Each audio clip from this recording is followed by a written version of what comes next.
दोस्तों, क्या आपको पता है ऐसी कौन सी रेखा या लाइन है जो हमारे भारत या इंडिया को दो भागों में बांटती है। आप में से बहुतों को शायद ये बात पता भी होगा। उस रेखा को जो भारत को दो हिस्सों या भागों में बांटती है उन्हें कर्क रेखा कहते हैं, जिन्हें हम इंग्लिश में ट्रॉपिक ऑफ कैंसर भी कहते हैं। क्या आप ये जानते हैं कि ये कर्क रेखा भारत के किन राज्यों या स्टेट से होकर गुजरती है? ऐसे कुल मिलाकर भारत के कितने राज्य हैं जिनसे ये कर्क रेखा होकर गुजरती है? यदि आपको इसका जवाब पता है तो प्लीज़ कमेंट बॉक्स में ज़रूर लिखिएगा। देखते हैं कितने लोगों को ये बात पता थी। अब हम अपने टॉपिक पर आते हैं। तो आपके जीके के लिए बता दूं कि कर्क रेखा भारत के कुल मिलाकर 8 राज्यों से होकर गुजरती है।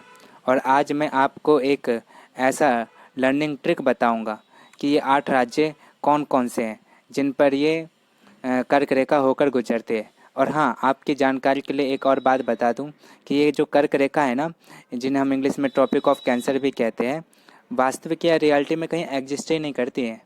ये तो बस एक काल्पनिक रेखा है जो किसी जगह के या किसी पोजीशन के या किसी स्थिति को बताने के लिए उपयोग में लाया जाता है।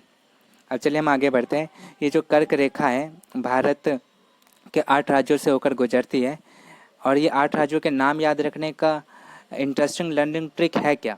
तो ये लर्निंग ट्रिक ये है कि इसमें आपको बस एक सेंटेंस याद करना होगा, एक इस लाइन याद करना होगा। वो लाइन क्या है, वाक्य क्या है? वो है वाक्य मित्र पर गमछा झार। जी हाँ, आपने सही सुना। वो वाक्य है मित्र पर गमछा झार। अगर आपने ये लाइन अच्छे से याद कर लिया ना तो आप कभी नहीं भूलेंगे। ये मैं गारंटी देता हूँ। लाइफ में आप ये कभी नहीं भूलेंगे इन 8 राज्यों के नाम। अब चलिए देखते हैं इसी मित्र पर गमछा झार इस स्टेटमेंट में ये 8 राज्य कैसे छुपे हुए हैं। तो देखिए, मित्र का अगर हम पहला अक्षर देखें मी, तो मी से क्या होता है मिजोरम, त्र से त्रिपुरा, प से सही जवाब पश्चिम बंगाल, र से राजस्थान, ग से यस गुजरात, और म से मध्य प्रदेश, और छ से छत्तीसगढ़, और झार से सोचिए सोचिए क्या होगा, झार से झारखंड। तो इस तरह से कुल मिला के कितने हुए? 8 हो गए ना।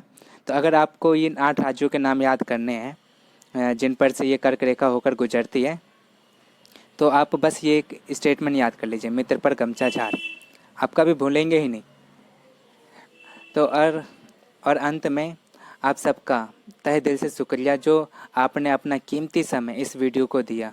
और इस तरह के नए और इंटरेस्टिंग और लर्निंग वीडियो को देखने के लिए आपको पता है ना आपको क्या करना है। मुझे बताने की कोई ज़रूरत ही नहीं है, मुझे पता है कि आप सभी बहुत समझदार हो।